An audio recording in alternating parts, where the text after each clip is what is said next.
কুষ্টিয়ার মিরপুর উপজেলার গোবিন্দগুনিয়া স্লুইসগেট সংলগ্ন সরকারি গঙ্গা কপোতাক্ষ সেচ প্রকল্প ক্যানেল সড়কটি মাসখানেক আগেও ঘন সবুজে ঢাকা ছিল, কিন্তু এখন পড়ে আছে শুধু কাটাগাছের গোড়া আর কিছু ডালপালা। স্থানীয়দের অভিযোগ, ধুবইল ইউনিয়নের ৯ নং ওয়ার্ড বিএনপির সভাপতি বাবু ও তার লোকজন গ্রামের মসজিদের নাম ব্যবহার করে লাখ লাখ টাকার গাছ কেটে উধাও করেছেন।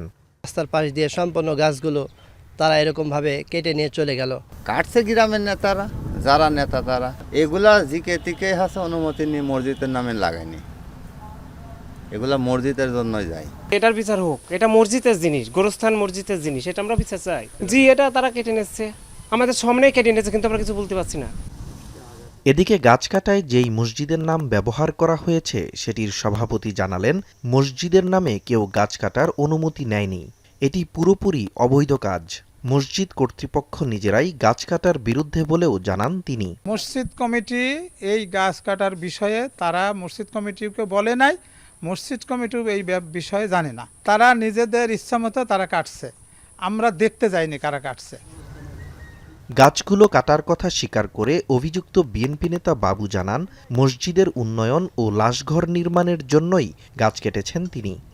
গাছগুলো কাটা হচ্ছে যে মসজিদের কাজ করার জন্য, ঠিক আছে। এই গাছগুলো আমরাই তৈরি করেছি, এর সম্বন্ধে কেউ কোনোদিন বাধা দেয় না। এবারে কিন্তু বাধা আসছে। কেন বাধা আসছে? কেউ মনে করছে যে এরা মারি ধরি খাচ্ছে, কিন্তু আমি তো মসজিদের কাজ করার জন্য এগুলা করছি। এটা লাশ ঘাস তৈরি করার জন্য এই গাছগুলো কাটা হচ্ছে। পানি উন্নয়ন বোর্ডে কিন্তু আমরা যে নিচে যে খাতগুলা ওইগুলো আমরা লিস্ট দিয়ে ওপর দিয়ে গাছ লাগাই এটা তৈরি করে আমরা মসজিদের নিয়ে থেকে খরচ করি না। এটা পানি উন্নয়ন বোর্ডের সঙ্গে কথা হয়েছে, এরা তো কোনোদিন কিছু বলে নেই। এ বিষয়ে সচেতন মহল বলছে, গাছ কেটে যারা পরিবেশকে হুমকির মুখে ফেলছে তাদের শাস্তির আওতায় আনতে হবে। যেখানে আমাদের ঢাকঢোল পিটিয়ে বৃক্ষরোপণ অভিযান আমরা পরিচালনা করি, দেশের সচেতন জনগণ যেখানে বৃক্ষরোপণ কর্মসূচি দেয়, দুষ্কৃতিকারীরা রাতের অন্ধকারে বৃক্ষরোপণ তো দূরের কথা, বৃক্ষ কর্তন করে একদম উজাড় করে দিচ্ছে। এদের বিচার হওয়া উচিত। ভূমিটা আপাতত দৃষ্টিতে পানি উন্নয়ন বোর্ডের, তা আমি অলরেডি স্যারদের জানাইছি, বিষয়টা তাদের নলেজে দিয়েছি। যেই কাটুক এটা অন্যায় করছে, গাছ আমাদের পরম বন্ধু, গাছ কাটা আসলে আইনত দণ্ডনীয় বিনা কারণে।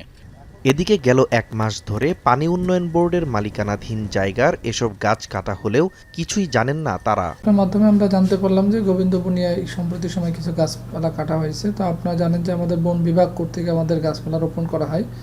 তো এই জায়গা থেকে আসলে বন বিভাগের আওতাধীন কিনা বা আমাদের আওতাধীন কিনা বা ব্যক্তিগত জায়গার উপরে কেউ গাছ কর্তন করছে কিনা এই বিষয়ে আমরা সরজমিন পরিদর্শন করে যদি আমাদের গাছ হয়, আমাদের জায়গার উপর গাছ হয়, আমরা তাদের বিরুদ্ধে আইনগত ব্যবস্থা গ্রহণ করব।